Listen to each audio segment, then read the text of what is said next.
Good morning. I would like to welcome you to the health cluster of Horizon Europe Brokerage. My name is Monika Brajová, and I will guide you through the pitch session.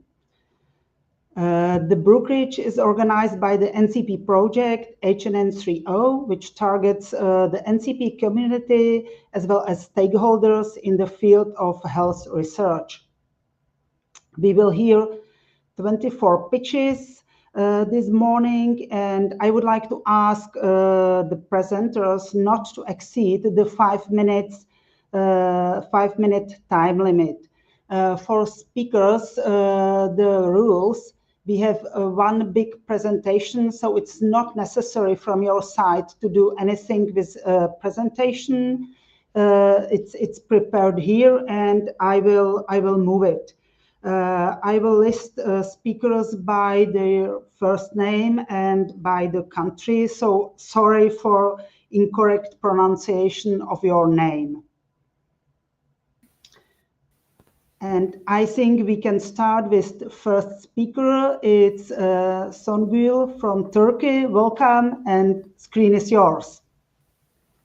Thank you, Monika. Good morning from Istanbul. I am Professor Songül Varlı from Yıldız Technical University Computer Engineering Department, and I am head of Vision Group in our university. Okay, our research group focuses on artificial intelligence solutions on medical images and work on interdisciplinary projects. We work on also clinical intelligence and personalized care, and our models can assist clinicians in diagnostic and treatment. In our projects, we can use multimodal data and produce trustworthy AI solutions.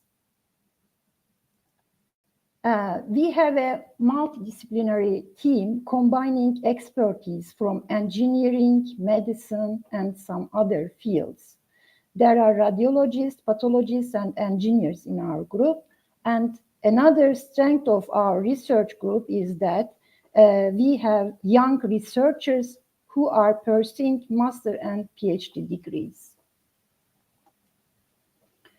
In our research group, we get some expertise in two different areas. One of them is AI solutions in digital pathology, and we have completed a project, generalized mitosis detection and melanoma tumor stage estimation in histopathology images using deep learning. This project is supported by Health Institute of Turkey. And I have worked as a leader in this institute, head of AI and AI solutions in health group for 3.5 years. Our next focus topic is artificial intelligence solutions in radiomics.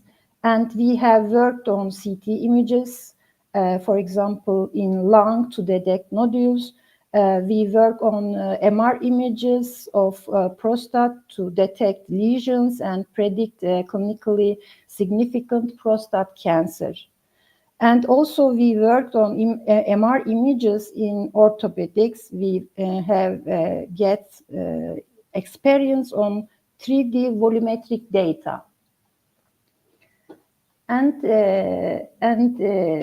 with our expertise, we can develop AI-based software solutions, and this type of solutions are accepted as software as a medical device. And we are ready to collaborate Horizon European projects with our expertise. Thank you very much for your attention.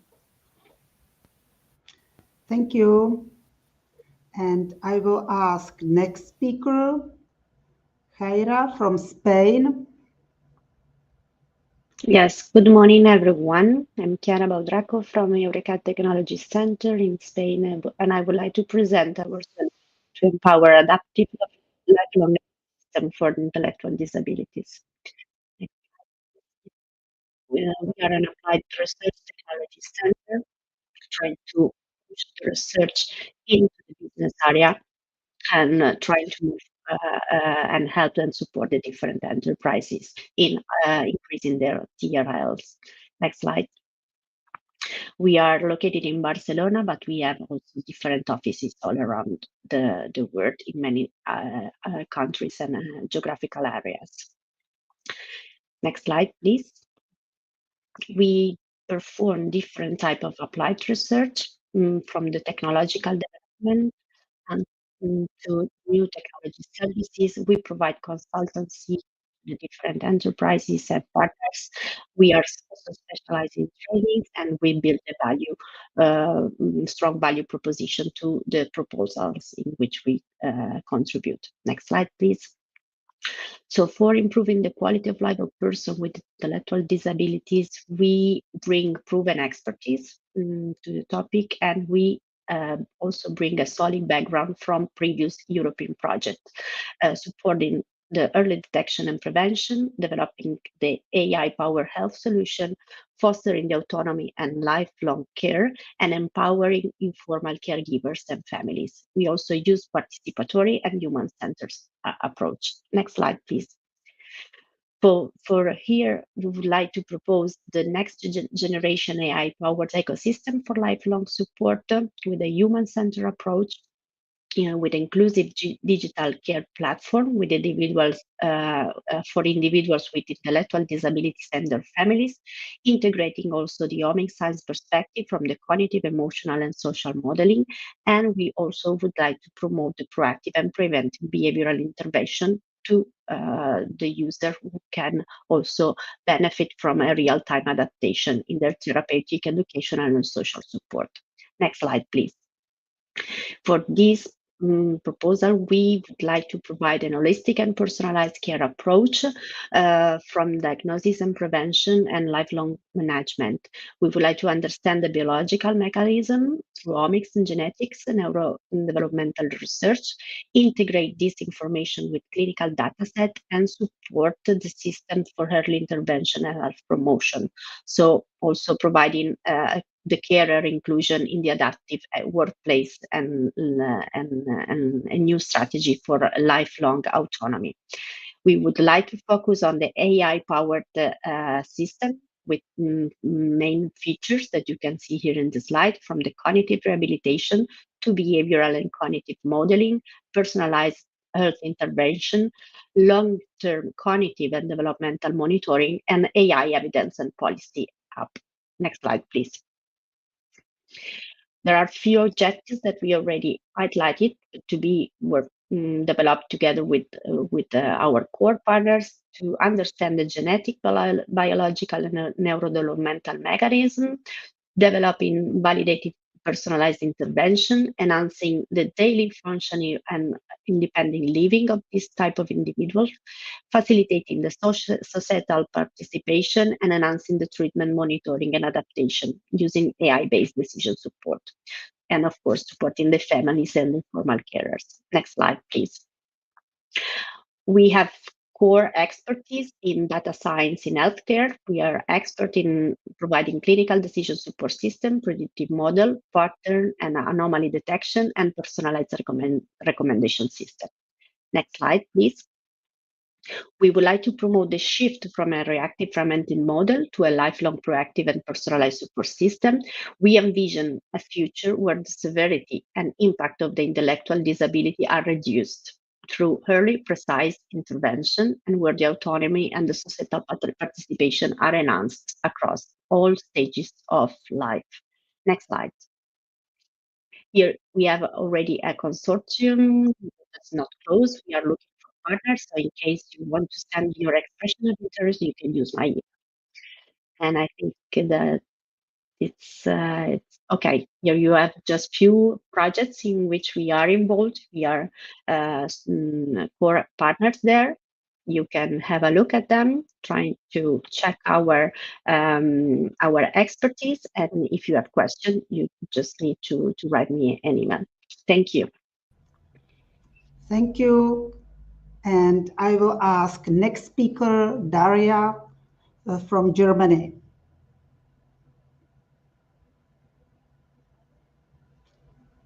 Daria, can you hear us? stage. Yes, now hopefully. Yes. Hello, good morning. Good morning. Yeah, many thanks for this opportunity to present our company. So my name is Daria. I come from a German bioinformatics company, Explain Yamaha. We were founded 15 years ago, and our key expertise is in development of databases and software for the needs of systems biology, systems medicine, bio and chemoinformatics. Could you go to the next slide, please? So we have extensive experience in coordinating or being a partner in various EU-funded projects. And here for the upcoming call, we would like to present two our initiatives. I would be able to show only one of them due to the time restriction today, but the other is devoted to development of synthetic promoters for cell therapies. So if you're working especially in CAR T cell therapies development, please contact me after the event if you would be interested to collaborate. And the other project I would like to talk about is devoted to selection of personalized treatment solutions for complicated clinical cases. If we could go to the next slide, please. As I mentioned, we're developing databases, and it's the core of our software products development. And our renowned product is a transfact database. It's the biggest, most comprehensive, manually curated collection of transcription factor binding sites in the model. So it's 10,000 positional matrices that we have in a database. And we use them for predicting the gene regulation patterns in various pathologies. And we also have integrated transpath and human PSD databases, reporting on intracellular pathways, on metabolic and signaling pathways, and on connections between diseases, disease biomarkers, drugs, and ongoing clinical trials. The next slide, please. And for the project that we're aiming to apply with for the upcoming grant, I would like to talk about our existing solution. It's called Genome Enhancer. So it's a already developed system, which we aim to develop further. So at the moment, this system is working with various types of patient omics data. It finds the genes that are characterizing the studied pathological process. It can be done for a particular patient or for a study cohort, depending on the study design. And once the disease genes were identified, the transcription factors and their combinations that are regulating those genes identified by the system, and then network and pathway analysis is performed for identification of master regulators of the pathology. And then these master regulators can be actionable drug targets, or they can be biomarkers of the studied process, depending on the task that we are solving. And on the QR code behind this picture, you'll find a demo report produced by the system. So that's something we have at the moment. Next slide, please. And what we aim to achieve with the upcoming grant call is to extend the system and to be able to process not only patient omics data, but also data coming from the clinical records of the patient, as well as digital pathology images. And we believe that integration of these three components into one big analysis, the unified report, which would be then provided to the doctor, would cover the pathology from all possible angles, and perhaps would provide the best and most accurate suggestion for personalized treatment selection in a complicated clinical case under study. So for this initiative, we're searching for partners that will be interested to collaborate and that are working in generative AI, in processing of text and images, and also, of course, clinical partners with patient cohorts, maybe in solid cancer tumors. So please contact us if that will be of interest for you. And the next slide, please. So these are email address and the contact details of our company. So if you're interested, it will be great to get in touch. Thank you. Thank you. Thank you for your presentation. And I will ask Guillermo from Spain. Thank you, Monica. Hello, everyone. I'm Guillermo, and I'm going to talk about Brokerage. We are a startup based in Spain, and we do AI-powered protein design with a special focus on antibodies. So let's start with the first slide. Many of you will know how complex it can be to optimize an antibody. Although traditional methods can give us some good binders, their discovery-based approach makes the optimization very hard, and it takes a long time before we can find the best candidate. On the other hand, With our AI-based method, we directly design the best antibody for the target, saving most of the development time. In the next slide, we can see that our method is much faster and cheaper than traditional methods. According to the estimations of some of the projects we've done, we've been able to save around 90% of the time and 70% of the expense of optimizing an antibody. Also, by doing a specific design, we avoid future problems like off-target binding. Next slide, please. To understand how we work, we have created an iterative design process in which we keep improving the antibody until the in silico metrics are good enough. We can start by an antibody scaffold and an epitope if it's known or if it's desired to target a specific epitope. Then we do our iterative design process in which we keep optimizing the antibody and validating it in silico until the results are good enough. Then we test these best candidates in the lab to confirm they work as intended. With this method, we can do mutation-based optimization of different properties like affinity, stability, developability, and many others, or we can also generate a library of candidates that we can test in the lab. In the next slide, we want to show in what topics we are already working or we would be interested to explore. We have experience in antibody development in general, in different kinds, different formats of antibodies, like traditional antibodies, also nanobodies or biospecifics. In clinical applications, we've been working in cancer, CAR-T, immunotherapy, personalized medicine. We also work in non-clinical applications. We develop diagnosis, so we do biosensors or point of care.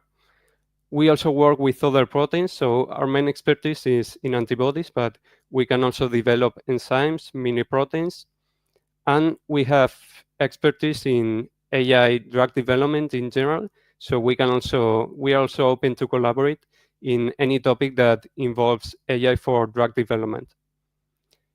In the next slide, to end this presentation, I want to share the QR codes of our website and our contact. Feel free to reach, send an email, or book a meeting if you are interested in any of the things we are doing. Thank you. Thank you for your presentation. And now I will ask if we have Joe from Switzerland. Hello, yeah, I'm here. Okay, good. So, dear colleagues, I stand before you to discuss a critical initiative that addresses a significant and often overlooked issue, frailty among our aging population. Next slide.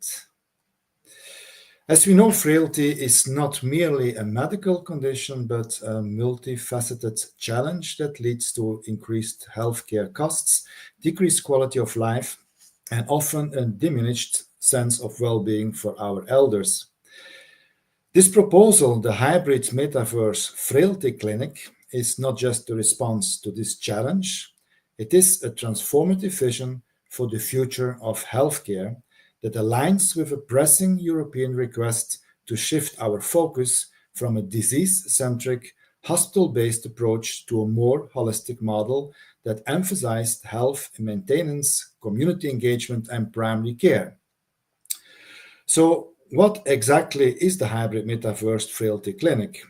At its core, this initiative represents an innovative hybrid system that integrates virtual and physical healthcare elements. It's structured into three key layers: the hospital, the community, and the home. The hospital acts as the central hub for coordinating care activities, ensuring efficient management of patient journeys. The community layer fosters essential social interactions among patients, healthcare providers, and support networks. While the home layer personalizes care, extending it into the comfort of patients' living spaces, making it both accessible and tailored to their individual needs. Next slide, please. Now, how will we bring this vision to life? Our objectives are designed to create a robust and effective framework. First, we will harness the power of the metaverse as a digital twin of the real world. enabling virtual consultations that transcend geographical barriers. Patients will engage with healthcare professionals in immersive VR environments, enhancing communication and understanding. To complement this, we will implement a sophisticated digital matrix that continuously monitors health metrics through wearables and Internet of Things devices. This real-time data will allow us to create personalized treatment plans and adapt to patients' evolving conditions. Furthermore, we recognize the importance of equipping our healthcare providers with necessary skills to manage frailty effectively. Advanced training models in virtual reality will simulate frailty-related conditions, giving practitioners the opportunity to refine their skills in a safe environment. Rehabilitation will also take a new dimension as we utilize motion capture technology to guide patients through therapies from home, ensuring exercises are performed accurately and effectively. Next slide, please. A vital aspect of our approach is the establishment of virtual support networks within the metaverse. These communities will provide emotional and psychological support for patients and caregivers alike, fostering a sense of belonging and connecting during challenging times. Additionally, we will employ artificial intelligence enhanced diagnostics to facilitate early detection of frailty syndromes, enabling timely intervention when it's most crucial. To make this ambitious project a reality, we'll engage in multidisciplinary collaboration that involves geriatricians, nurses, social workers, and therapists. Next slide, please. Our partnerships with academic institutions, technology developers, healthcare providers, and community organizations will create a comprehensive ecosystem that not only facilitates access to resources, but also integrates social support into the healthcare model. Next slide, please. Okay, next slide. In conclusion, the hybrid metaverse frailty clinic stands as a beacon of innovation and hope for managing frailty. By shifting our focus towards a community-centered holistic approach, we are poised to improve health outcomes and enhance the quality of life for our aging population. Together, we can make this vision a reality and pave the way for a healthier future. Thank you for your attention. So that was the former project that I was leading. Thank you. Thank you. And now I would like to welcome Sarah from France. Yes, good morning. I'm very happy today to present Bordeaux University Hospital. I am the European Grant Office at this institution. Next slide, please. So first, concerning our mission, the Bordeaux University Hospital provides healthcare in a different range of medical conditions. Due to its advanced technologies, we also have early diagnosis for certain diseases. We are also a teaching hospital, and we have a close collaboration with the University of Bordeaux. We specialize also in research, mainly clinical research, that complements fundamental research to ensure continuous improvement of care quality. And finally, we lead public health initiatives and prevention actions. So today, what will interest us is clinical research. Next slide, please. So concerning clinical research, these are some key figures for today. We have over 2,000 studies for which we are either the Bordeaux University Hospital is the sponsor, but we also have industrial sponsorship and academic sponsorship, and this in different for different medical conditions, mainly oncology, endocrinology, cardiothoracics, pediatrics, and others. Next slide, please. So our biggest strength is our position at the heart of the clinical research and innovation department, which gives us access to a lot of infrastructures. We have a European platform for clinical trials, the CLEAD. We have infrastructures such as the CRB, the Biological Research Center. It's a platform to manage biological samples, whether they are clinical, pathological, biological, or even molecular data. We have a health data hub for patient data. And finally, the USMR, it's a clinical and epidemiological research methodology support unit. It has a key role to ensure the validity of the research results, and it demonstrates its usefulness by applying the quality by design principle. And finally, due to our collaboration with the University of Bordeaux, we have close collaboration with academic research. Next slide, please. The CHU de Bordeaux have been a confirmed European partner. So you can see our participation per framework program since FP7, and this in different thematic priorities: ERC, health, Marie Curie actions, and other. Today we have over 10 ongoing European projects for different initiatives, partnerships, and funding programs, and you have a preview of the current of the ongoing projects. Next slide, please. This is a preview of our priority research area. It's cardiothoracics, clinical neuroscience, immunology, inflammation and infection, cancer, rare diseases, and this in adults and also in pediatrics. Today, we are actively seeking to join a consortium to participate in clinical studies where we can be the internal sponsorship, or we can also act as external sponsorship.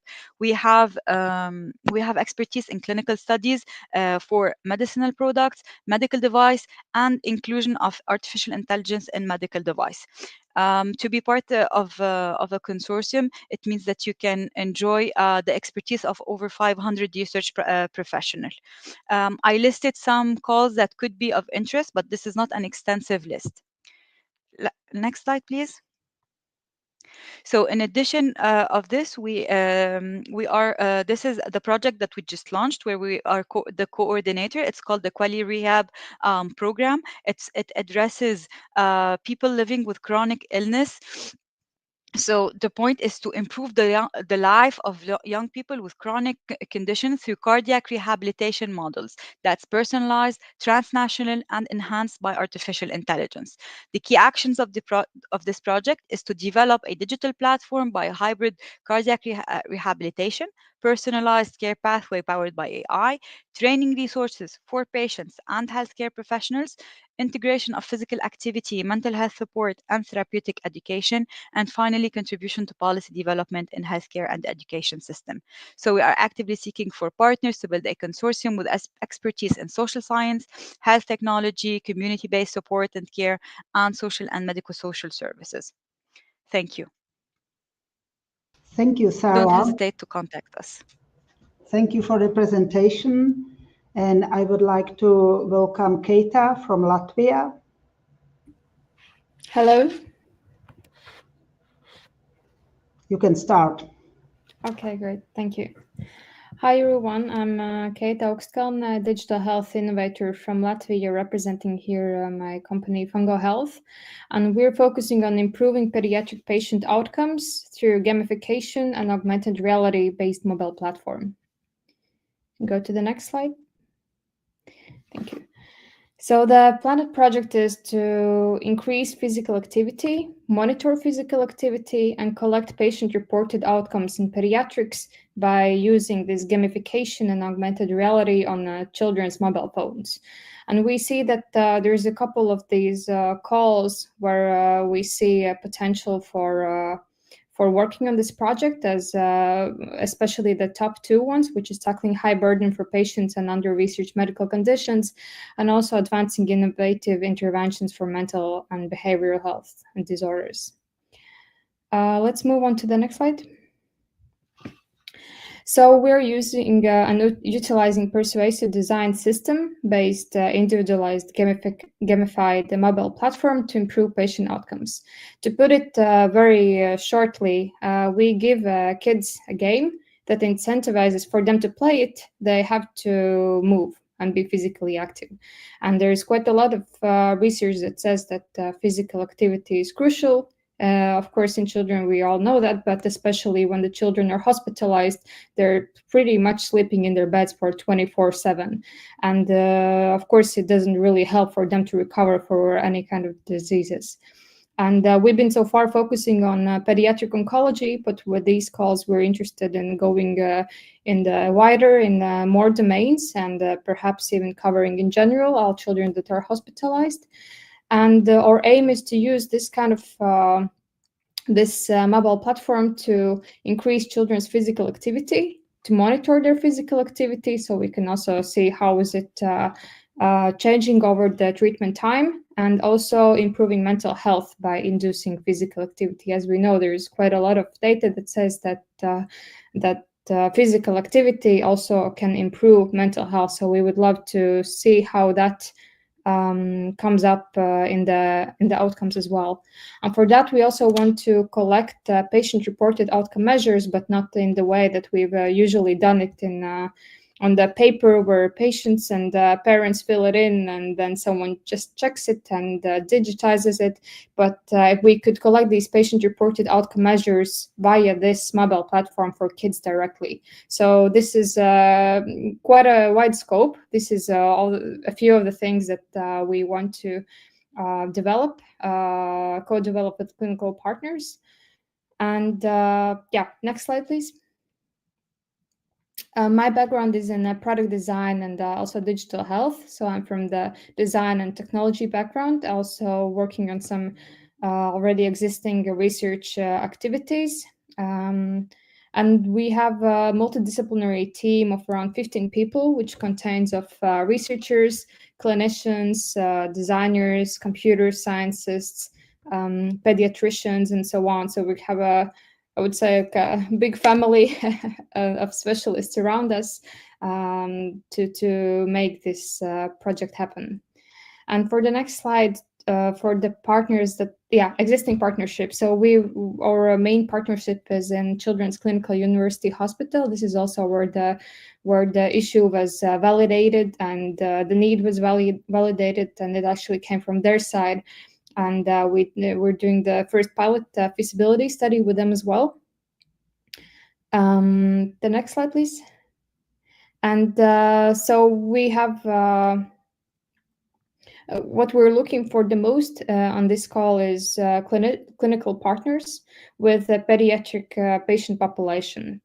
And of course, what's also quite important is commitment to do this co-designing and co-development, as we're really focusing on having the patient-centered research development on this, and to make sure that this is what patients want, that what they're actually gonna be willing to use. And of course, also interest for a long-term collaboration, so we can also create a longitudinal studies, perhaps in the future, of seeing how this kind of gamified physical activity inducing mobile solutions can improve the clinical outcomes in the longer perspective. And one important thing to note is that we are applying as a partner, but we have on our side also research institution which is ready to apply as a coordinator for this project. So what we are really looking for the most is the clinical partners with pediatric population that are ready to collaborate, but we'll be also happy to speak with other interessents as well, of course. So I think that is it. Yeah, if you want to connect with me, feel free to scan the QR code, and see some of you today, later, and tomorrow, and the rest, feel free to connect me. Thank you so much. Thank you for your presentation. And now I would like to welcome Lydia from Germany. Hi, good morning. Good morning. So I am Lydia Urbina, working at the Lead Discovery Center in Germany, and I am pleased to introduce you to our platform, as well as a project for which we're looking for partners. Next slide, please. The Lead Discovery Center, or LDC, is a translational drug discovery organization based in Dortmund, that is in the western part of Germany, what we do is we take on high potential innovative projects from academic partners, and we transform them into medically and commercially viable assets. So we act as a bridge between academia and industry. To do this, we take on a collaborative approach. This means we closely involve academic inventors in the drug discovery project, as we believe it is their know-how and expertise that is vital for the translational success of the project. Eventually, new intellectual property or revenues generated in the course of the projects will be shared between the LDC and the partners involved. Next slide, please. So LDC has in-house expertise in all the core disciplines needed to develop a drug discovery project. This includes the scientific departments that you can see here. Those are medicinal chemistry, assay development and screening, biology, pharmacology, and therapeutic antibodies. Here you can see a short summary of the facilities that are available in each department. Additionally, we have experts in what we call non-scientific departments, including project management, business development, and intellectual property. Together with our academic and industrial partners, we design the best course of action for each project. Next slide, please. We work on a broad portfolio of treatment modalities. You can see here from small molecules, peptides, to antibodies. And we are open to all therapeutic areas. Here on the right, you can see a summary of our portfolio. As you can see, around 40% of our projects revolve around cancer. However, the rest of our projects are in many different fields. So we say that we are target agnostic. Our only requirement is that the project is trying to tackle an unmet medical need. We also have built up a broad network of clinicians that cover any indication relevant aspects. Next slide, please. So as I mentioned previously, we have a project for which we are looking for partners, which focuses on TTL inhibitors for the treatment of neurological diseases. So in a previous project that was part of a European doctoral network, we identified and validated potent TTL inhibitor hit compounds. We also developed an assay cascade for the characterization and profiling of these inhibitors, which includes cellular, biochemical, and biophysical assays, as well as in vivo ADMET assays and a specific in vivo efficacy model. LDC is currently collaborating with the Institut Curie in France, with the laboratory of Dr. Karsten Janke, who is expert in field. Slide, please. So what is first, we want to take these inhibitors that we obtained in the previous project, and we want to understand their structure-activity relationship, or SAR, and structure-property relationship, or SPR. Then, with these results, we want to lead project where these TTL inhibitors are optimized through medicinal chemistry cycles, which are synthesis analysis design cycles that aim to achieve compounds with improved properties. Once we have promising compounds, we want to test them in vivo and in vitro in ADMET, DMPK, and toxicity assays to evaluate and further optimize them. And finally, we test the most promising compounds in vivo to achieve an animal model of neurodegeneration. The final goal of this project is to nominate a lead series for preclinical development. As I mentioned previously, we are looking for collaborators that can contribute to the following aspects of the project. First of all, in vivo pharmacology, then cellular assays for neurological diseases, efficacy models for neurodegenerative diseases, and finally, clinical expertise in neurodegenerative diseases. Next slide, please. So if you're interested in the project or in our company as a platform and you think we could collaborate, you can send me a request to have a meeting today or tomorrow, and I will be happy to have a conversation with you. Thank you for your attention. Thank you. Thank you for presentation. And now I will ask Shiba from Belgium. Thank you. Thank you. I'm a scientific fellow at the Department of Clinical Sciences from the Institute of Tropical Medicine in Antwerp, Belgium. Our proposal is titled Limit AMR Study, which is focused on setting antimicrobial residues in the food. Next slide, please. Antimicrobial resistance is a looming global crisis and is expected to cause more deaths than cancer by the year 2050. And surveillance studies have shown antimicrobial resistance even in people who haven't recently used any antibiotics. And we think one of the hidden drivers of AMR is the low-dose antimicrobial residues in food. These follow below the current safety limits but can still promote antimicrobial resistance. The current residue limits, that is the MRLs and ADIs, which is nothing but maximum residue limits and acceptable daily intake, is based solely on toxicity and not AMR. Next slide, please. Thus, our goal is to redefine safe antimicrobial residue levels by using minimum selective concentration of antibiotics. And this is the lowest dose at which resistance can emerge. We aim to apply a One Health framework here, integrating human, animal, and environmental microbiology. Thus, this work sits across Cluster 1, that is health, and Cluster 6, which is food and environment microbiology, targeting both AMR and food safety. Next slide, please. We have already demonstrated that resistance can emerge at doses far below the ADI. Say, for example, in earlier previous in vitro studies, what we have shown is that the resistance in Neisseria cephalava, which is a human oropharyngeal commensal, can occur at just 0.01x ADA for ciprofloxacin. And likewise, in a Galleria melanella, that is a wax mold model, what we have shown that organisms such as E. coli and Klebsiella pneumoniae can develop resistance at 0.1x the ADI for trimethoprim and ciprofloxacin respectively. So you can see the publication PMID, which I have listed there. Next slide, please. And in a mouse model, what we have shown is that Klebsiella pneumoniae exposed to enrofloxacin at just 0.1x ADI showed an 8-fold increase in MIC. We recently completed an RCT in humans where exposure to ciprofloxacin at ADA levels led to reduced susceptibility in E. coli as well as gut microbiome disruption. Very importantly, the WHO priority pathogens such as Neisseria gonorrhoeae and Klebsiella pneumoniae have shown resistance at sub-mg doses. And the data presented here reinforce that resistance can be selected even at regulatory complaint doses. Next slide, please. So for the expected research outcomes, we will experimentally determine the MSC de novo and MSC select thresholds for various antimicrobials, and thus our outputs will include regulatory-ready resistance data to inform resistance-based food safety reforms. Next slide, please.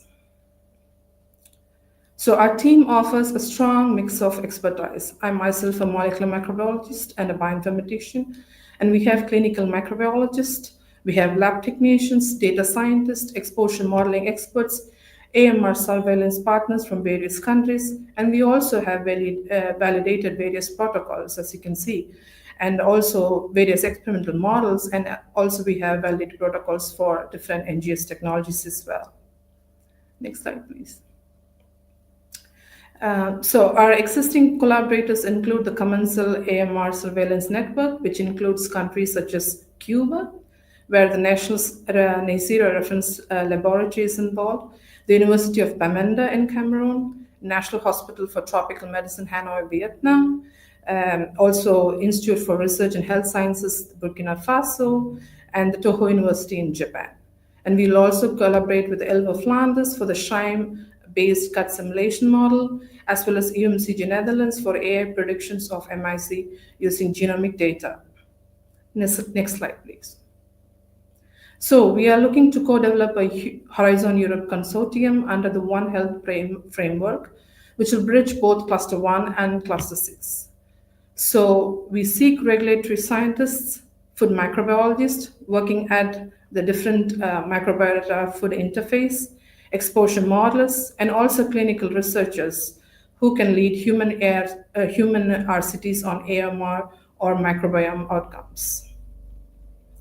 So thus, we believe Limit AMR offers timely and actionable evidence to support the development of resistance-aware regulations for antimicrobial residues in food, ultimately protecting both public health and food system sustainability.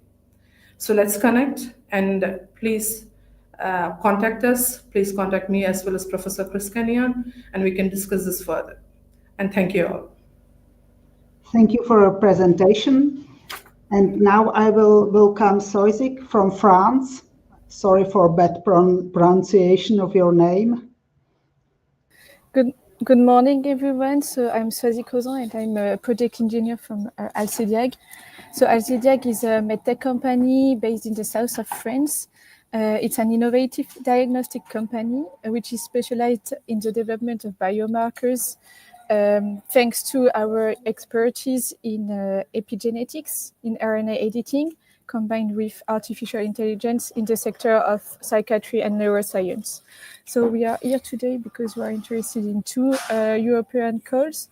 The first one, we would like to be coordinator of a consortium, and the other one to participate as a partner. Next slide, please. So the first call we are interested in is facilitating the conduct of multinational clinical studies of orphan devices or of highly innovative devices. So we would like to initiate a European clinical study to develop an IVD blood test in order to differentiate schizophrenia and bipolar disorders from the very first psychotic episodes. Why we want this? Because the diagnostic wandering for bipolar disorders is of 7 years on average, and schizophrenia takes at least 3 years. And these two pathologies have overlapping symptoms while they have different treatments. And you know that with inadequate treatments, patients can have very harmful consequences, and it can lead to high comorbidities that can be avoided thanks to a proper and precise diagnosis and early diagnosis as well. So that's really what we want to try to develop through that course. Next slide, please. So as said, Alcediag is a multidisciplinary team so we developed an integrated platform combining molecular biology, epigenetics with artificial intelligence and data science in the field of neuroscience and psychiatry. So we have already developed several panels of biomarkers in the field. We have optimized discovery process thanks to our platform called Editech. And so we have already performed also several trials and international clinical trials with international experts. So for instance, we have developed the first test to differentiate depression from bipolar disorder. It's a CE marked blood test already available in some European countries. Next slide, please. So here are our preliminary results about differentiating schizophrenia and bipolar disorder, which is a really critical unmet need right now. So I won't go into details about our study, but very briefly, we have identified some RNA editing biomarkers that are specific to these conditions and that can will help us to develop this blood test to differentiate those two pathologies. Next slide, please. So we have already an existing networks covering the entire development process of an IVD test, but we welcome all the partners who are working in schizophrenia, so hospitals and departments specializing in schizophrenia, patient associations, also experts in the social and human sciences, but also methodologies that are experts in the field of mood disorders and schizophrenia. Next slide, please. And so the other cause we're interested in, and we would like to bring our expertise also, is the one about advancing innovative interventions for mental, behavioral, and neurodevelopmental disorders. So we would like to help developers of innovative interventions to carry out an in-depth analysis of the mechanisms of actions of the therapeutic solution developed under this call, in identifying molecular and omic signatures in order to better assess response to treatment, to develop surrogate endpoints, and so on. Next slide, please. So as said, we have a combined expertise in epigenetics with the use of artificial intelligence in the field of psychiatry and neuroscience. So our Editech platform is specialized in the analysis of RNA editing from sample reception to results. And thanks to this platform, we're able to find biomarkers in order to support either early diagnosis, disease subtyping, responder selections, patient monitoring, and companion diagnostics. Next slide, please. And so thanks to this platform, we're able to work on cell line, but also to develop blood tests. So about the cell line analysis, we're able to provide a dynamic view of how molecules will affect neurotransmitter system in the central nervous system. So for instance, we have developed a detox, which is a predictive test designed to assess the risk of neuropsychiatric side effects. Then in terms of blood test developments, as already said, we have developed edit-based tests. So we have already existed panels of biomarkers in the field of psychiatry, and we are able to specifically target some new biomarkers for specific pathologies in the field. So going from a preclinical to answer clinical questions. Next slide, please. Here it's just an example of our participation in one European call. So we used our expertise, our detox expertise, so our cell line test on neuropsychiatric effects of drugs. Yeah. So just to sum up, you can reach out to me if you think you can bring something into our consortium based on the differentiation of schizophrenia and bipolar disorder. But we are also really happy to bring our expertise into the calls based on therapeutic interventions in order to help find biomarkers and understand mechanism of actions. So feel free to reach out to me today or Tuesday if you are interested.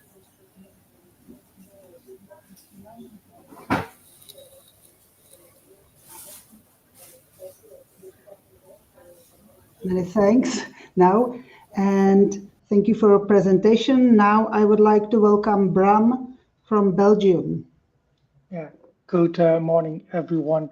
I have maybe an atypical presentation here between all the rest, because I want to make a plea for the need of a more human-centered and trustworthy approach in European call of the cluster 1. I do believe that it's crucial to have this, because we see that a number of objectives of those tools, of those calls, are reflected into the development of solutions, and we know that these solutions are not have to be built in a vacuum, but that it's all about in which context they are being applied, especially in healthcare. We know that context is crucial. How is trust being built when you develop and deploy some of these systems? How can it support these decisions? And we do believe that a human-centered approach is a necessity in these calls. Next slide, please. So I do, as you see, that the calls in the different clusters, and especially in cluster 1 on the health one, we see a lot of emphasis on creating new technologies to support these things. And of course, with AI, and especially also Gen AI, there are a lot of opportunities, but it's not all about technological innovation. We do think that these new technologies are reshaping how we are doing things within health, whether it's the analysis, whether it's providing personal healthcare, and so on. So it's really changing relationships between things, and we do think that in order to do that in a very efficient way, we have to take into account, on the one hand, how are these technologies being shaped, and we have to make sure that on the left side, what are the human dimensions that we can bring into the design of the technology? What kind of human values, what kind of contextual elements can we include in the design of these technologies? And secondly, if those technologies are being designed, they are being applied in a certain way. So how does that impact the healthcare professionals, the healthcare business processes and flows? and so on. So it's not about just creating technology or about data or diagnoses. It's about how can we make sure that these tools are created in such a way that they are trusted and used. Next slide. So if you see about the user-centered research design that we as a social science and humanities research center located in Belgium, Brussels, are applying, you see on the one hand, we look at what are the human needs and values that we can bring into technology so that it's not only compliant with current legislation, but also reflect a number of things that are crucial in the adoption and especially the acceptance of this technology.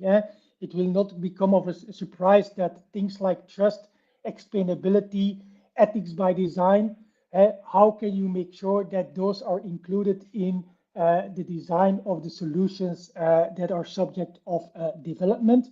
On the other hand, we have to also make sure that whatever we are going to design, that it's not just being designed for the technology itself, but that it really assists the humans in every type of stakeholder in the health spectrum, ranging from how can we support humans in a better decision making. Secondly, how can we create maybe more personalized assistance in health solutions? And of course, this whole has to come into a more better and healthy society. Next slide, please. So SMIT, as I said, is a social science and research center with an expertise of over 30 years and with a lot of stakeholders and partners that we collaborate with. And we have developed our own tools and methods to support, especially in health, these social elements. So I'm just going to present shortly 6 elements that we think are important to bring in and that we can offer in the health calls. On the one hand, it's all about making sure that people understand each other by ensuring co-design with all the different stakeholders across the full value chain. So can we co-design, co-create and develop human-centered designs, for instance, to design Gen AI virtual assistants. But when looking at the previous presentation of Fungo Health, if they talk about this augmented reality for a better movement of youngsters, how can you do this? Secondly, we have to make sure that these things are conducted in an ethical, legal, and social way. We know that legislation is being changed quite rapidly. We have the new AI Act, but it's not following the rapidly changes in technology design. So we also have to make sure that from our own perspective, we can do an ethics by design. Of course, it's all about collaboration. So we have to make sure that we can also map the data ecosystems and governance models in which your application are being applied to. So also there, social sciences can assist and help you in doing these things. And we have to make sure that these things are trusted. And in that way, we look at explainability, transparency. How do you enable this to make sure that these things are being adopted and accepted in such a way? And one way of doing that is by facilitating experimental validation in what we call these living labs. Next slide. So we were quite optimistic because the Commission also sees this social science and humanities as an important element, because there are different relevant calls that already explicitly requires these social sciences and humanities as an input. These are some of the elements or calls that we already scouted and that we hopefully can contribute as a social science and humanities partner. So if you are trying to develop a system within the health clusters and you need indeed a trustworthy, acceptable solution that also applies some ethical and social dimensions, you can reach out to me, and hopefully we can contribute as a social science partner in better shaping your solutions and technologies to the needs that it requires. Thank you. Thank you for your presentation. And now I would like to welcome Elżbieta from Poland.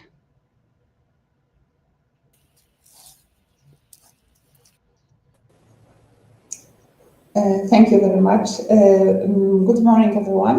I would like to present the possibility of cooperation in the framework of the upcoming Horizon Health Call in the field of micro and nanoplastics research. Next slide, please. I represent the Central Institute for Labor Protection, which is the national research institute in Poland in the field of occupational safety and health. For over 75 years, we focus on improving workplace safety and well-being through science-based solutions, technological innovations, and policy support at national and European Union level. The Institute takes an active part in international projects funded under European framework programs such as Horizon Europe. And one of our key competencies includes research on chemical, biological, physical, and psychosocial workplace risks. Next slide, please. Under the upcoming calls, we are particularly interested in Horizon Europe Cluster 1 concerning health, and we are actively seeking partnership for the call entitled Advancing Knowledge on the Impacts of Micro and Nanoplastics on human health. Within this call, the Institute can contribute to identification of occupational environments with the highest concentration of micro and nanoplastics, supporting improved exposure assessment, prevention and mitigation strategies, development and application of in vitro models using established human or animal cells, cell lines to study micro and nanoplastics toxicity. We can also contribute to investigation into micro and nanoplastic in workplace air and their potential long-term health effects, as well as collaboration on in vitro models, including exposure scenarios that reflect real-world occupational settings. Next slide, please. In the indicated area, the Department of Chemical Dust and Biological Hazards of the Central Institute for Labor Protection, as a part of its activities, can offer experience in the field of ongoing research project on micro and nanoplastics as a source of occupational hazards, based on in vitro toxicity testing of selected compounds using human barrier cell lines. And laboratory of toxicology is mainly experienced in cytotoxicity testing, cell proliferation and apoptosis assessment, endoplasmic reticulum stress evaluation, and cell morphology analysis. And of course, we have the relevant laboratory equipment to conduct all of the tests. Next slide, please. In the laboratory of aerosols filtration and ventilation, we have conducted numerous research on the determination of mass and number aerosol concentrations, including micro and nanoplastics in the work environment. So we can offer experience in the area of air sampling and determination of inhalable and respirable fraction of aerosols using the gravimetric methods. Also number and mass concentration measurements of particles by counter methods, and we can also offer our expertise in micro and nanofraction sampling for a scanning electron microscope analysis. Next slide, please. In addition, in the air samples from the work environments, we can offer scanning electron microscope analysis, observation of nanoparticles, as well as characterization of nanoparticle morphology, size, and chemical composition, including micro and nanoplastics. So, next slide, please. We are keen to join consortia seeking strong partners with unique expertise in work environment, exposure assessment, offering the critical link between cutting-edge research, advanced risk modeling, and practical applications aimed at protecting human health in occupational settings. So please contact me and my colleague today or tomorrow during this brokerage event. Thank you very much for your attention. Thank you for your presentation. And now I would like to welcome Joseph from Nigeria. Hello, my name is Olajumoke Joseph. Thank you. I'll be representing Lagos Waste Forum from Nigeria, and we are interested in carrying out work on surveillance of micro and nanoplastics among individuals in Nigeria and its impact on infectious disease outcome. Next slide, please. Next one is the outline. Thank you. Yeah, so micro and nanoplastics are shown to exacerbate infectious disease outcomes and outbreaks, and also aid antimicrobial resistance. And Nigeria, being one of the most industrialized countries in Africa, has high levels of air and water pollutions containing these micro and nanoplastics. And there's not enough information on the impact of exposure to these pollutants on the residents and individuals working in Nigeria. Thus, we're proposing a serological and molecular surveillance study to be carried out to further understand what's the situation. Next slide, please. Yeah, objective to determine the prevalence of micro and nanoplastics amongst individuals residing in industrialized regions in Nigeria, to identify relationships between different levels of micro and nanoplastics and infectious disease progression or pathogenesis. Next slide, please. Yeah, so the research question, of course, we could definitely expand on this. Does the presence of micro and nanoplastics exacerbate infectious disease pathogenesis and spread? Next slide. And methodology. Sampling sites, we propose Lagos, Ogun, Kano, Port Harcourt, Aba, Kaduna, because these are the most industrialized parts of Nigeria. And the sample type, blood sample. Of course, ethical approval will be obtained before commencement of the study from the relevant ethical committee. And the study participants will be clinically confirmed cases of infection. And we also have elderly individuals included as study control groups. Next slide, please.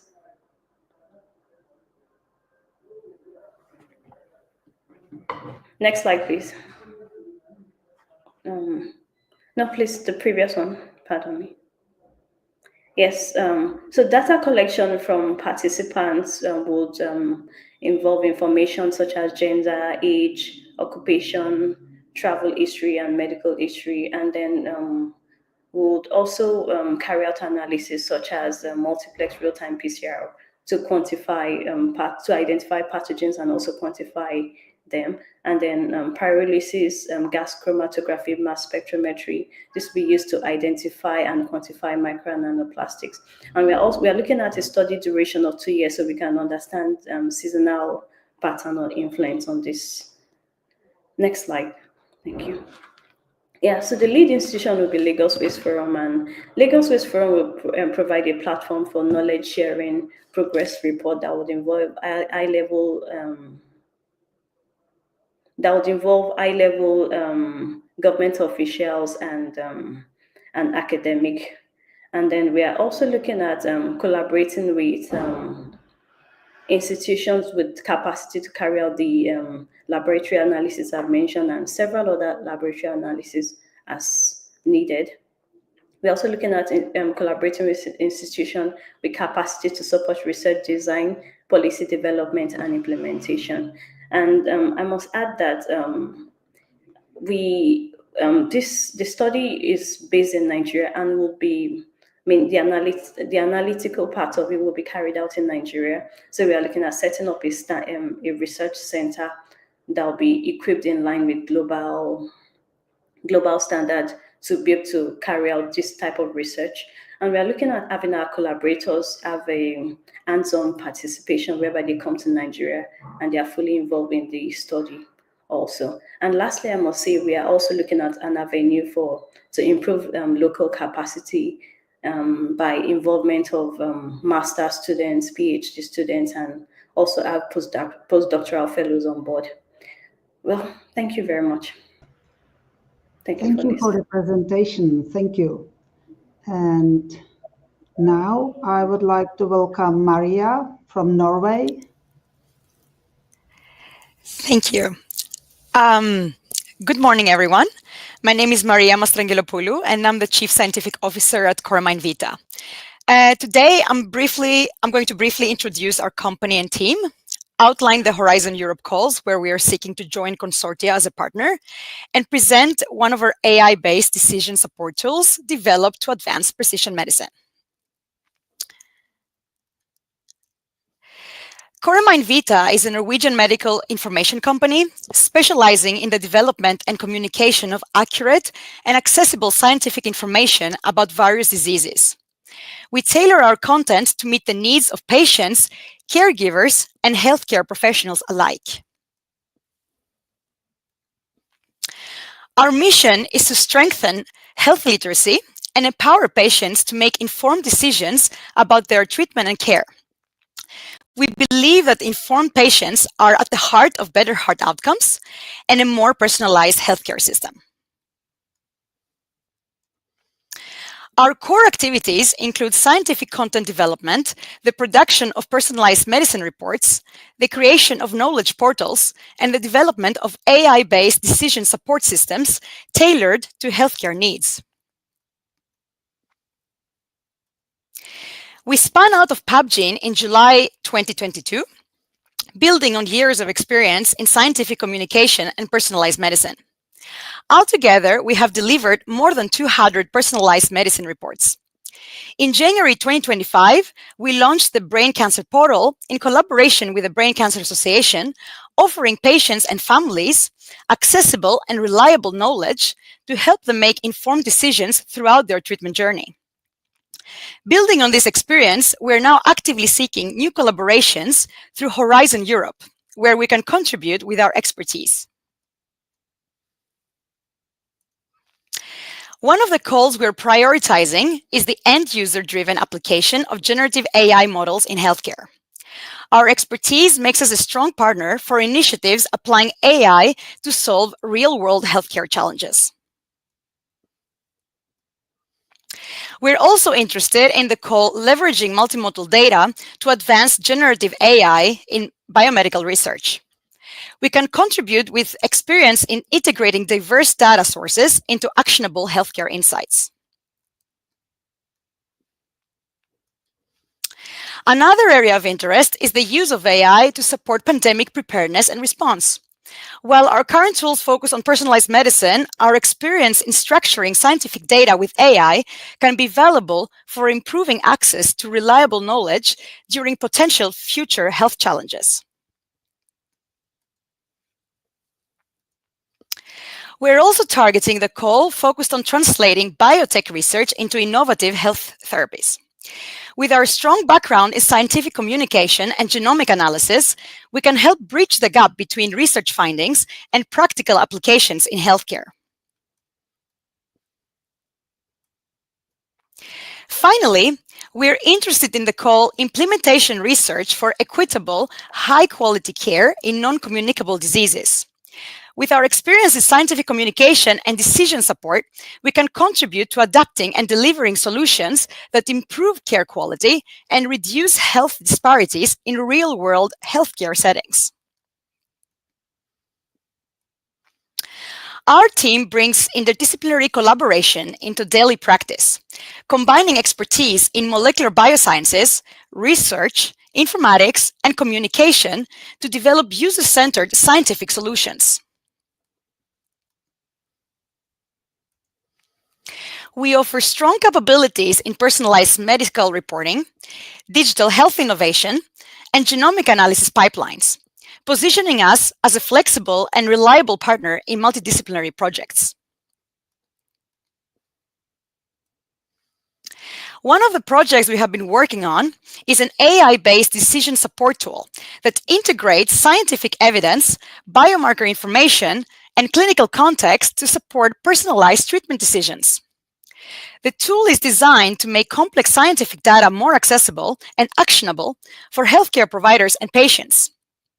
We are excited to bring this experience into new collaborations and advancing healthcare.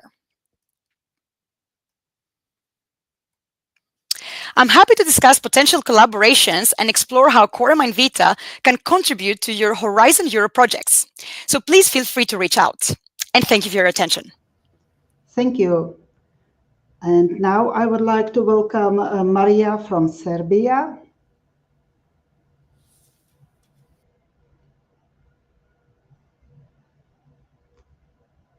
We can't hear you. Now it's better? Yeah, it's better. Great. Welcome. Thank you very much. Good day to everyone. My name is Marija Šalo-Spasić. I'm project manager at Cardiovascular Institute Dedinje from Serbia. Serbia is associate country to Horizon Europe project and widening country as well. Next slide, please. Cardiovascular Institute Dedinje is a hospital and the largest university and cardiovascular center in Southeast Europe, with more than 3,000 cardiac surgery annually, more than 1,000 employees, 2,000 vascular and endovascular surgery each year, more than 8,000 diagnostic invasive cardiology procedure each year, and with more than 1,000 complex electrophysiological procedure annually. Next, please. As you maybe know, near 220 200,000 open heart procedure take place in Europe, and about more than 5,000 at our institute. Because of that, we can offer to all of these calls access to patients and healthcare professionals, more than 50,000 patients treated annually in our hospital, more than 5,000 procedures of vascular and cardiac surgery, and more than 1,000 healthcare professionals. Next slide, please. When we speak about the calls for proposals, what we expect in this 2025, we are interested for this call Care 01 topic and user-driven application of generative artificial intelligence model in healthcare. What we can offer here: years of experience developing in healthcare mobile application, supporting to high-risk patients, integration of gamification and the next-gen tech for disease prevention and health promotion. We have a pilot project with Gen Artificial Intelligence virtual assistants addressing complex clinical decision-making in high-risk surgery patients. Next, please. The next topic interesting for us is Horizon Call Tool 03, leveraging multimedia data to advance the generative artificial intelligence applicability in biotech research. We are interdisciplinary experts here. We integrated cardiology, genomic, and digital health. We develop digital tools that enhance prevention, early diagnosis, and management of conditions like heart failure, aortic stenosis, vascular stenosis. Our generative AI pilot targets early detection of deep vein thrombosis using infrared thermography.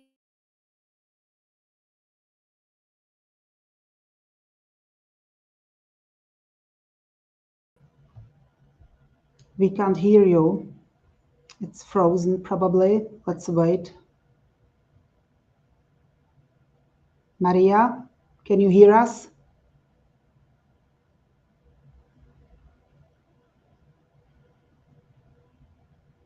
Maria?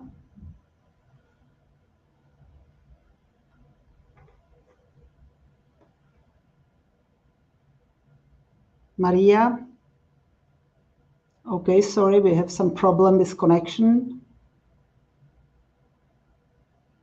Okay, so we will, sorry, Maria, we will probably move to the next speaker, and I will ask Marta If she's prepared, I will move Hello?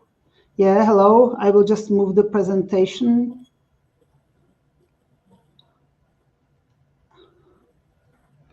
Not yet.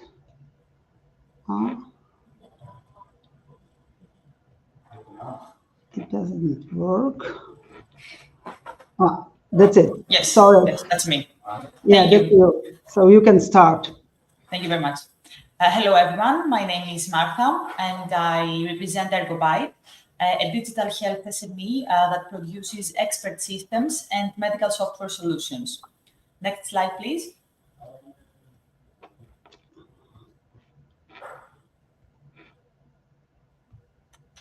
I cannot see that. Yeah, thank you. So we are a commercial company with 20 years in the digital health market.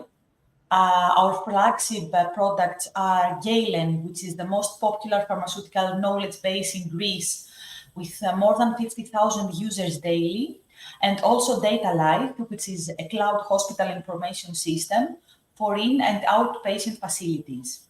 We also have more than 10 years of experience in R&D projects, and our most recent project is IRHIS, which is about remote health innovation. Next slide.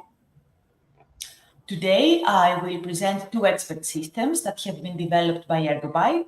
The first one is the clinical decision support system for medications. It can recommend medicines and treatment plans, taking into account the chief diagnosis of the patient and his or her current medication. The system also runs drug-to-drug and drug-to-disease interaction checks. Next slide.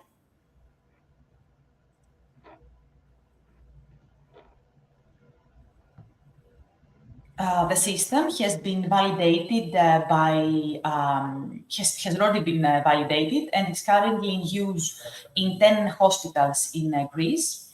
And it comes with more than 40,000 medical rules and a rich knowledge base of international active ingredients that are curated by our team and codified summaries of product characteristics. Next slide. The second solution that I will be presenting offers intelligent workflow automation for healthcare settings with the use of BPMN, which means Business Process Modeling and Notation. A healthcare professional is guided through a procedure step by step.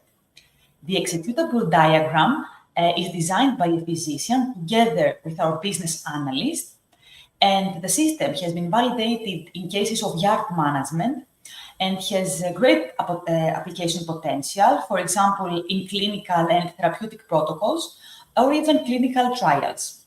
Next slide, please. For the process modeling and optimization, we bring all the technological background for the design and execution of the diagrams, and also DataLife HIS, which can serve as a test bed. Next slide. Here are my contact details. I would be happy to discuss any collaboration potential for upcoming proposals. Thank you for your attention. Thank you for a presentation. And if we haven't Maria, we will probably continue to the next speaker, which is Rebecca from Spain. Yes, hello, good morning. I'm Rebecca. I'm a research and development project manager in Tree Technology. It's a SME from Spain. So next slide, please. So today I want to share with you some concept ideas mainly for two calls, the topics that are from the cluster 1. The first one is the disease 02, advancing innovative interventions for mental behavior and neurodevelopmental disorders. In this topic, we can provide our experience and expertise in the development of eye tracking algorithms to assess visual attention and cognitive engagement in different activities. Also, we can bring microfacial expressions assessment and can provide critical data that can enhance emotional assessment in all clinical settings. Yes, next, please. Another thing that we can provide for this topic is the combination and multimodal from multiple sources of data. We can combine this with the age tracking and microfacial expression data, and we can achieve a richer understanding of the emotional states of the person. Also, all of this can be integrated with speech and voice tone analysis to have a more comprehensive understanding of all the human emotions and to have more insights and different kind of data collected. Next, please. In this specific area, we have previous experiences in other European projects in developing emotion analysis and engagement detection tools in different contexts, such as an educational scenario and also an rehabilitation and cognitive exercises. Next one. Next, please. Thank you. Some ideas to develop here in a concept idea. For example, to develop an AI system that tracks multimodal data from different wearables, smartphones, social media, the facial expressions to detect early signs of crisis and trigger proactive intervention. Then we can develop or integrate these AI-based conversational agents, such as chatbot, virtual coaches, to provide education, medication therapies, reminders, self-care exercises, etc. And finally, we can develop a gamified application or serious games for therapy and rehabilitation using these facial expressions and emotion assessment. Next, please. Okay, for the next topic that we can bring our expertise is the environmental 01, is the impact of pollution on the development and progression of brain diseases and disorders. Here we can provide AI-powered multimodal data integration with analyze multiple data sources, also using deep learning techniques to identify different biomarkers of neurological diseases and provide an evidence-based decision making for public health policies. The second thing that we can contribute here is with AI-based real-time risk monitoring and an alert system. This system can integrate data for wearables, sensor medical devices, environmental stations, clinical records, and we can assess and alert on health risk and in real time and provide, of course, early interventions. Here I put a paper that we talk about these 2 points. Next one. And then we can also contribute with AI-based causal inference and simulation models. These models can develop relationships or identify relationship between exposure to pollutants and the development of brain diseases. These simulations can be simulations of scenarios and policies that will allow predicting the impact of the intervention and strengthen public health decision making. And of course, we can also provide our expertise in develop and design big data platforms. Next one, please.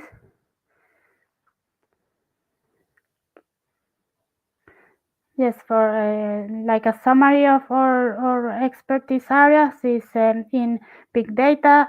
We also have a part in cybersecurity, also to add it to this cause of AI trustworthy. Of course, artificial intelligence, computer vision, and all the techniques that are used in artificial intelligence. And we have a big experience in different EU projects as our packet leaders and coordinators. Next, please. These are some examples of projects that are right now ongoing. This caramel one is related with cancer patients and cardiovascular. This is the cardiovascular risk assessment. It's related with cardiovascular disease. Next one. Then we have some other related with cancer.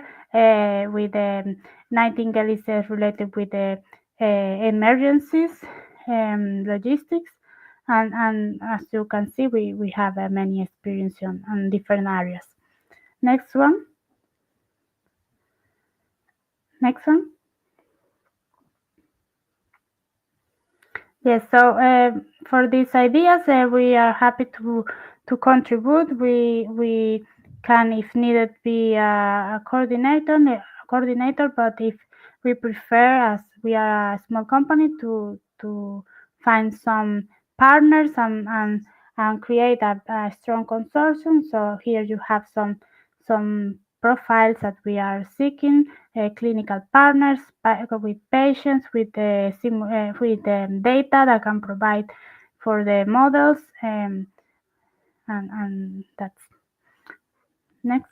Thank you. So if you want to contact me, write me.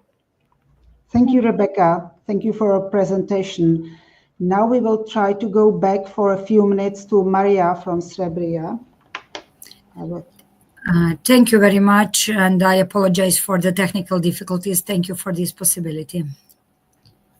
Please let me know when I will. No, this is not mine. This is not yours? No, it isn't. No.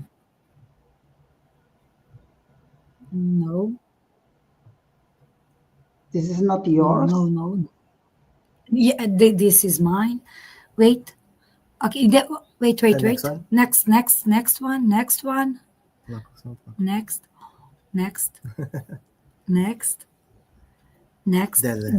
Wait. I think on the fourth slide. Fourth slide. I think we can stop here. It's okay. Yeah, yes, thank perfect, you. Yeah, that's it. Thank you very much. We are interested in this topic as well. Topic tool 03, leveraging multimodal data to advance generative artificial intelligence applicability in biomedical research. We are interdisciplinary experts. We integrate cardiology, genomic, and digital health. We develop digital tools and enhance prevention, early diagnosis, and management of conditions like heart flare, aortic stenosis, and vascular stenosis. Our pilot targets early detection of deep vein thrombosis using infrared thermography combined with artificial intelligence, helping clinical make faster and smart decision. Next slide, please. We are interested in the topic tools 05, boosting the translation of biotech research into innovation health therapy. We are participating in numerous international clinic trials, introducing innovative biotech therapies for cardiovascular and cerebrovascular disease. We are leading a multicentric study across Serbia, examining the role of gut microbiome in the heart field. Our goal is to identify microbiome-focused therapies that can enhance prognosis and clinical outcomes in HFpEF patients. Next, please. Additionally, we are interested in the call disease 01 randomized control trials to test safety and efficiency of phages therapy for treatment of antibiotics resistant bacterial infections.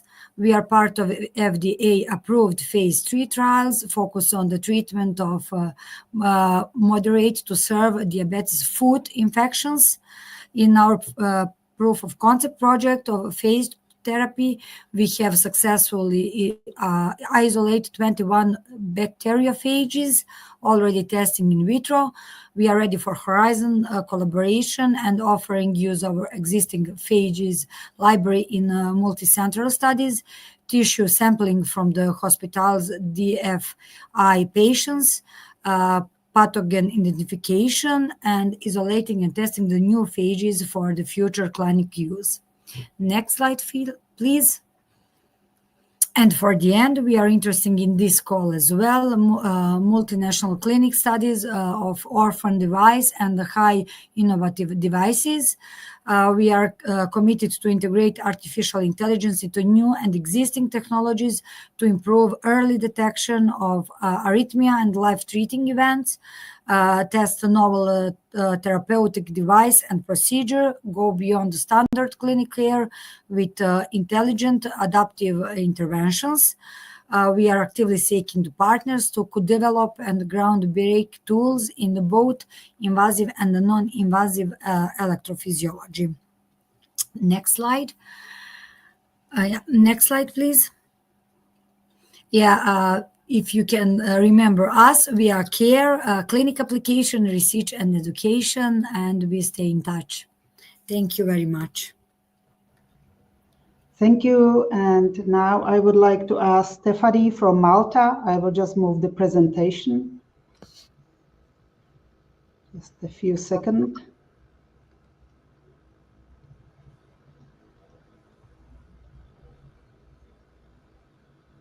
So now we go. Screen is yours. Yes.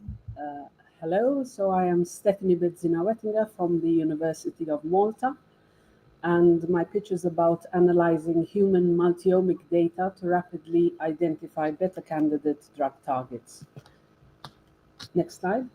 For this, we utilize a large multi-layered data set from 1,000 samples on which we have whole genome sequencing data, transcriptomics from whole blood on all these 1,000 samples, soon metabolomics and proteomics. Then we have an extensive questionnaire data, medical and family history, a lot of clinical tests, both past and those that we did ourselves. Besides, very importantly, a 10-year follow-up study data. From these data sets, then we got out other data layers, such as structural variants, copy number variation, GWAS data, EQTLs, and more. Next slide. Our samples were originally for myocardial infarction, but the omic and other data is useful for any continuous variable. All 1,000 samples are of Maltese ethnicity from the Maltese archipelago that is south of Sicily, so in the middle of the Mediterranean. There are cases who had their first heart attack, population controls, and very importantly, relatives of the cases. So we can also do family types of studies. Next. The sample collection was conducted in a manner that is beyond state of the art. So they were collected in the morning from fasted research subjects, no recent vaccinations, infections, surgeries, dental work, anything that could have possibly interfered with measurements of RNA, proteins, or metabolites. The protocol that we used was very stringent, very strict, and we aliquoted and processed the samples within an hour from sample collection and froze at -80. Next. We have developed a large number of computational tools to analyze all this data.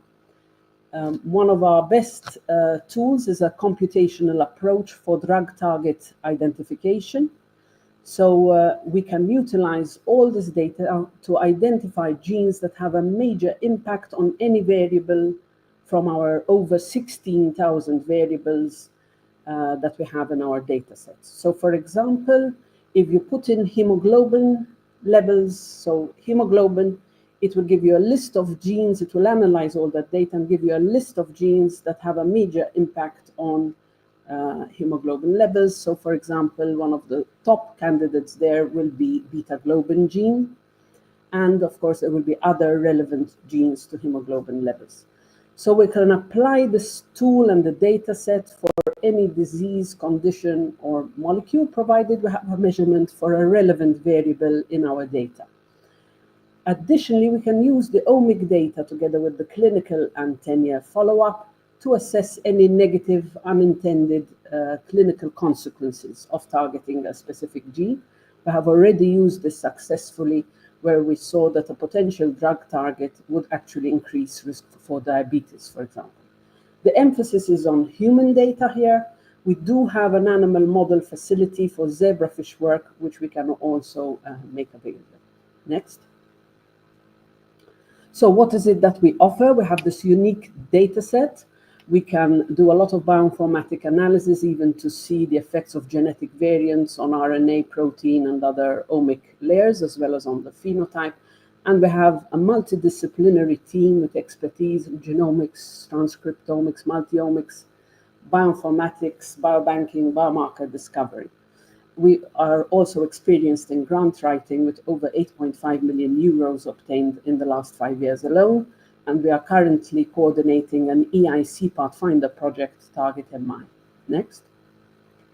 What is it that we are seeking? So we are seeking complementary partners with expertise in functional work or who wish to have human biological evidence for drug target identification, partners who are seeking to evaluate the effects of genes or variants on expression of other omic layers, partners seeking our specific areas of expertise, partners with experience in drug development and biomarker development, and with experience in commercialization of biotech innovation.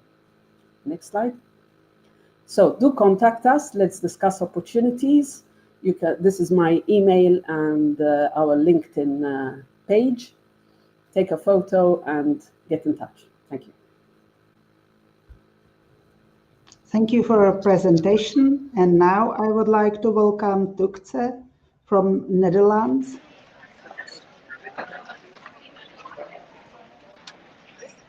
Thank you very much, Monica, and welcome everyone.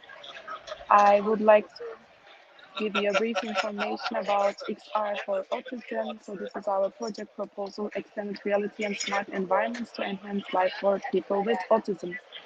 I'm from the International Health Department at Maastricht University in the Netherlands. Next slide, please.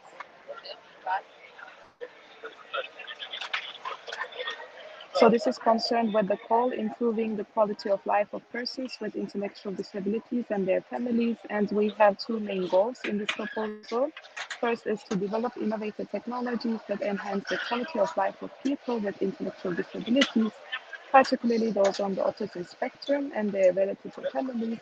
And second is to address key challenges in daily living across different life stages of those people concerned, namely design and test smart environments, home automation systems, and XR-based interventions in collaboration with different associations and care institutions across Europe. Next slide, please. So we have 5 key objectives. First is to assess the quality of life and daily living needs of individuals with autism and their caregivers through a customized questionnaire. The second is concerned with a digital diary to enable families and caregivers to collect real-time data on behavior and care routines.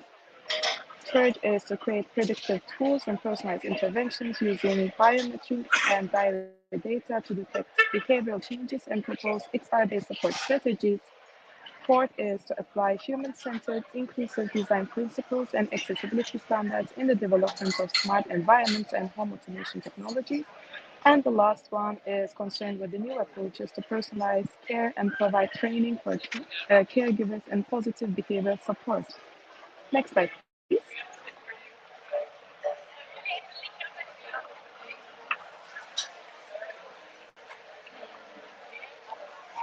So what we have currently is a pilot study in Spain. So this is our first pilot, which will evaluate the real-world impact of these solutions on daily life and caregiving processes.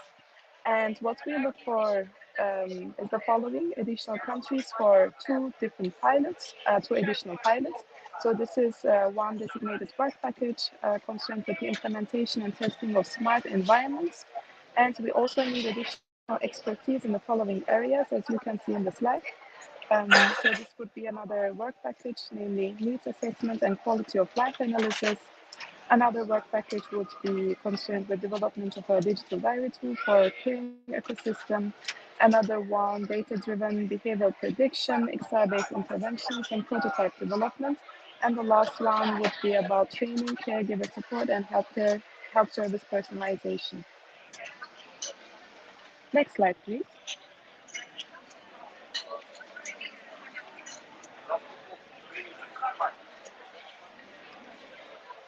So here are some examples of the associations or institutions we would be interested in. Health research institutes to run the other two pilots in countries other than Spain. So this is important. SME and industry partners for ICT-related matters and AI development, ethics and legal partners, and lastly, NGOs to assess end-user perspective in countries other than Spain, given that we have already one NGO in Spain. Next slide, please. So please do get in touch. Here is my email, and I'm very much looking forward to hearing from you. Thank you. So thank you for your presentation. Now I would like to invite Vujon from Finland, Canada. Yeah, thank you, Monica. Thanks for the opportunity to introduce our project, or potential project, I would say. The topic that I'm introducing here is about the machine learning driving mRNA or CRISPR delivery with bio-inspired nanoparticles. So I'm from University of East Finland, and this is teamed with another professor, Bo Lee from University of Toronto. Please, next one. Next slide. The topics that we are interested in is, the first one is the enhancing cell therapy with genomic technologies. And the second one is that leverage multiple model data to advance generative artificial intelligence or capability in biomedical research. We are also interested in other topics that our expertise can contribute to. Next slide, please. So the objectives that we are aiming, we utilize this virus-like nanoparticle to deliver therapeutic agents for cell therapy. And after that, we use machine learning to accelerate this rational design of the delivery system. Next one. And our expertise. So we have the expertise in design of this bio-inspired virus-like nanoparticles, and we also have the experience in the mRNA and the CRISPR or Cas9 delivery. And we also have a good experience in machine learning to design the drug delivery system. This is an example that showing this figure. So this is published already. So in this example study, we designed optimal lipid to enhance the delivery of mRNA with machine learning powered platform. This platform is, we call it as Agile platform. Thank you. Please, next one. The existing partner that now that I represent myself or my group, and the other partner is from the University of Toronto, as I mentioned before.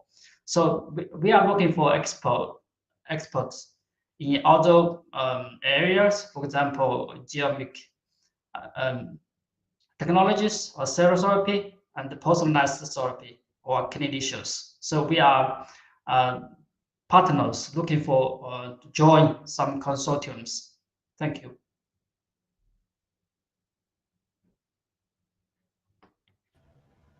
Thank you for your presentation. And now I would like to invite Zahara from Canada.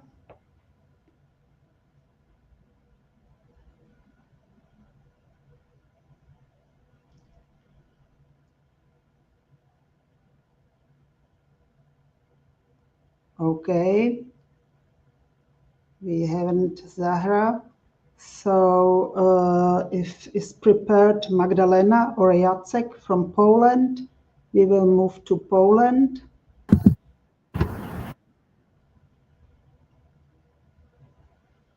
Yes, hello. Yes. So welcome, and you can start. Hello, my name is Magdalena and we're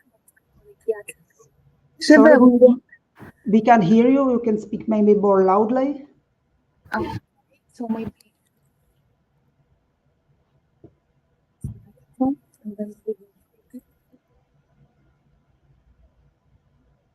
Okay, maybe now it's going to be better. Yes.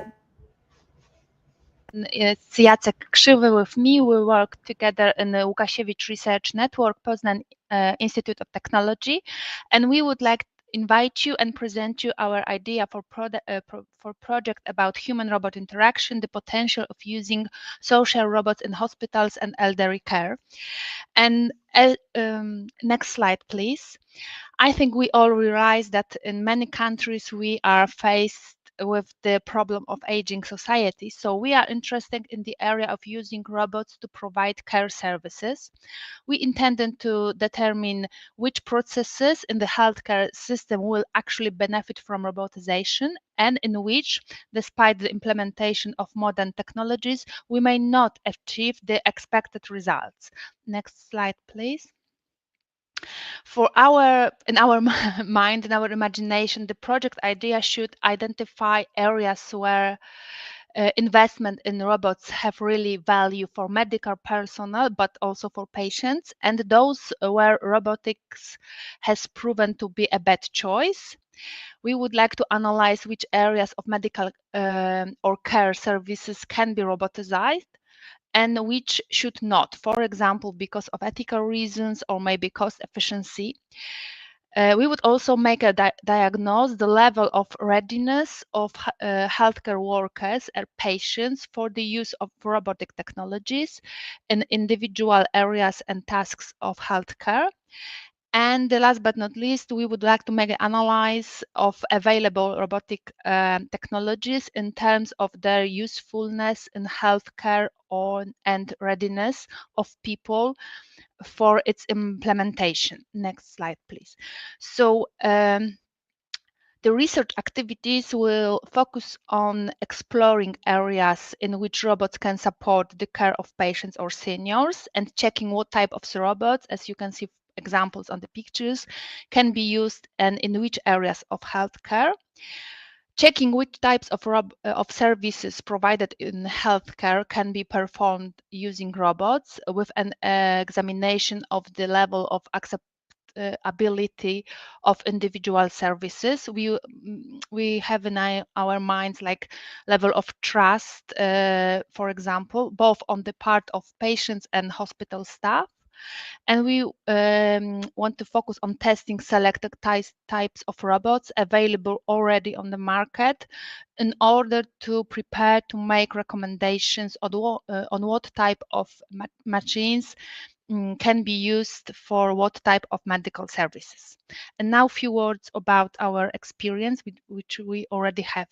Next slide, please. Okay, hello one more time. Okay, now I'd like to talk about our current projects. So actually currently we are developed some product related to two big areas, human-robot interaction and business process management. So first one related to human-robot interaction, we developed some research related to technological trust in human-robot interaction in the context of collaboration in the environmental or social welfare homes in Poland, and the second one related to the business process management, business process collaboration. We developed the method how to assess, how to analyze in the business processes in the context of internal deliveries process in the context of simulation modeling in a hospital. And currently we are also conducting two projects related to European Foundation. First one, battery reverse, is the aim of this process is develop a more efficient and universal method for battery discharge and first diagnosis for wide range of Li-ion battery types. And the second one, paragraph, is related to agroforestry. And this project aims to create a mobile all-in-one system, all-in-one software to showcase the conversion of agriculture and forestry waste into valuable products through pyrolysis. And besides, could you please next slide? Of course, we can contribute our additional work, additional task in the context of additional consortium. First one is a digital process twin, because we developed the business process digital twins. We analyze how the process looks like in the current version, and then we analyzing some improvement of these processes. And when we prepare some simulation, we can analyze the key performance indicators, which allow us to assess the efficiency. We can compare different scenarios, and we can also analyzing the assess of pre-implementation impact. For example, when we like to implement some new IT system, we can analyze how this process should look like and how will be the assess or this implementation. And of course, after the study, we can prepare some research, some publication based on this research. But in the context of human-robot interaction, we can conduct some research in this area. Of course, we can analyze some key factors which determine the cooperation of people with system. For example, the level of trust in decision generated by system, responsibility, response to failure, and increasing the efficiency of operation. And of course, in the context of human-robot interaction, we're analyzing the study of readiness of teams to implement reports. And of course, we support some management decision processes and decision-making system.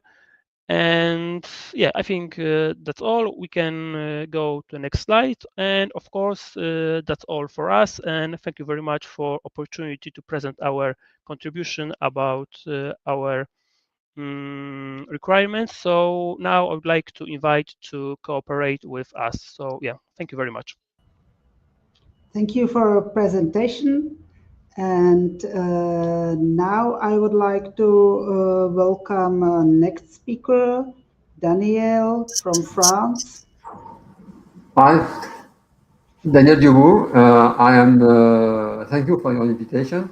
And so I am the CEO of Intens, who is a startup, French startup, and I represent the first version of the consortium that is made of two other French startups, Diampark, specialized in DNA analysis, and specialized in Parkinson, and DeepLife, specialized in DNA analysis.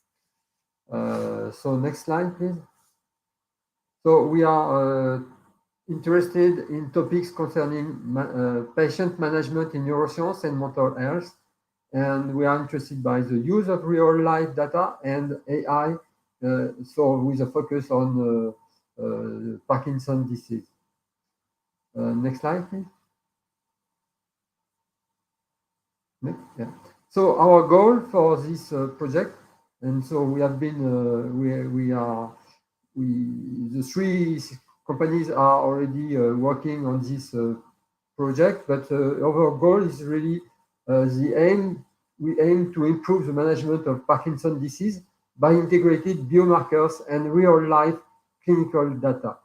And so this approach makes it possible to refine predictive models, optimize medical and paramedical resources, and improve access to specialized care through tele-expertise and training. So it is not a standard clinical research, but we want to, because we want to involve real data from the patient. Okay, next slide, please. And so the platform for this is our ParkOptim platform, where we can where we can put data from the omics, hospital, from neurologists, from GP and specialist doctors, and so on. And we are already able, thanks to Diampar, they have a medical device who is able to capture symptoms from real data from the patients. And so the overall structure, the overall objective of this platform is really to allow the first is really to structure the data, to have the data in security, to allow interoperability between the different participants of this platform, and to include clinical data and data coming from orthophonists, from all the participants of the ecosystem that is taking care of the patient disease from the Parkinson disease patients. Okay, so then first step is really to structure and to put in place that multi-source and multimodal platform. Okay, and then to once we have identified all the biomarkers that are that help to make the right clinical research, then we move to that to the step where we can improve the diagnostic of this disease. Okay, next slide, please. So the expected impact of such a project is first to optimize patient care through clinical data, problems and quality of life, organizational and medico-economic impact. Second impact is really improving the accuracy of predictive models by combining clinical and biological data with real-world data. Third is really validating indicators in real conditions, not in the laboratory, but in real conditions. And fourth is really to accelerate research and development and market access for new therapeutic solutions. Next slide, please. So the partner search, we are the first three participants. So we are small startups, so we don't have experience in the European projects, but we are senior leaders and with strong skills and experience in international projects. So we are looking for first coordinator who will help us to build the projects and to involve companies and organizations coming from different regions, from different countries in Europe, and countries where we can have hospitals and other paramedical participants as well. So insurance companies could be welcome in order to work on the business plan for those projects. So it is the first focus on Parkinson, but we are already thinking about how to expand it to neurological pathologies like Alzheimer and so on. Okay, so next slide, please. Okay, so it's no longer mine, but so you are welcome to contact me if you want to participate. Thank you for your presentation. And now I would like to welcome Sarah. Hello. Hi, can I start? Yes, you can. Okay, thank you. Good morning, everyone. I'm Sara Terreri, and at Power Robotics, I lead the Collaborative Projects Department. That is where we focus on aligning our roadmap research and development with European funded opportunities. Next slide, please. Okay, before getting into the topic of AI-powered collaborative robots in healthcare, I will introduce you very briefly Power Robotics. PAL specializes in service robotics, and this means that all of our robots are designed to share space and tasks with people. The company was founded in Barcelona more than 20 years ago, and now we have offices also in Italy and in France. And we are a medium enterprise with over 100 team members. What you see in this slide is part of our portfolio. Indeed, 20 years ago, PAL designed and manufactured the first legged robot in Europe. And the legged robots and legged technology still represent a key aspect for our research. Then our portfolio also includes social robots for interacting with people, mobile manipulators in different configurations for applications in manufacturing, in healthcare, in agri-food and construction. And we have also mobile bases for intralogistic applications in different environments. Next slide, please. We are also very active in the European environment. We have over 25 projects running, and we have been working in different programs and in different applications, developing robots for sectors like agri-food, industry, and healthcare, besides performing basic research and development. Next slide, please. Okay, starting getting a little bit more into the topic, which are the benefits and the potential applications of AI-powered collaborative robots in the healthcare industry. So first of all, because of their adaptability and flexibility, and they can be easily reconfigured to assist with a wide range of tasks in the sector.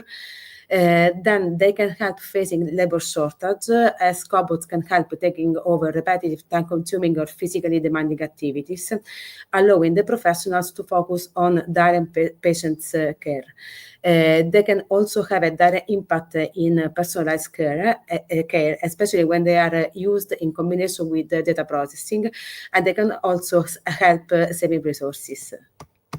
Next slide, please.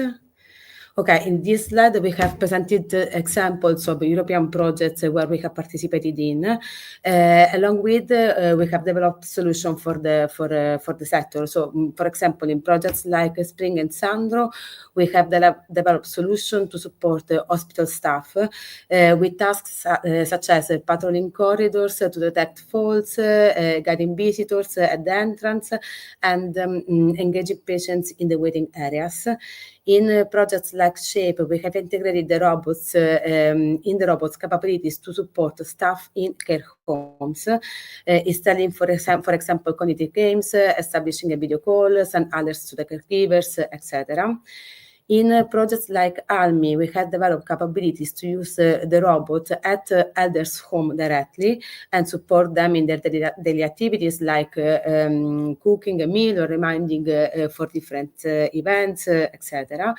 And in projects like FaceAV and Sesame, we have trained the robots' capabilities in the logistics tasks, like, for example, transporting items such as documents, samples, meal from one place to another in the hospital. Next slide, please. Okay, this is just the list of calls and the topics we are interested in and where we believe that we align with our expertise. So if you see any areas of shared interest, we would be very happy to explore potential collaborations. And I think I'm done. Next slide. Okay, yes, thank you very much. Thank you, Sarah.